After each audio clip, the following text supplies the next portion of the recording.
కొన్ని కథలు చూస్తే భయమేస్తుంది, కొన్ని కథలు వింటే భయమేస్తుంది.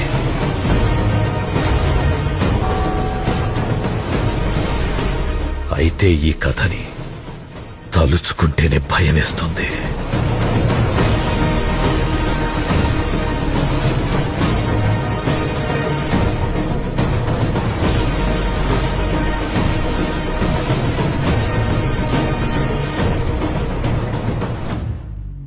వాడి కథ వింటావా?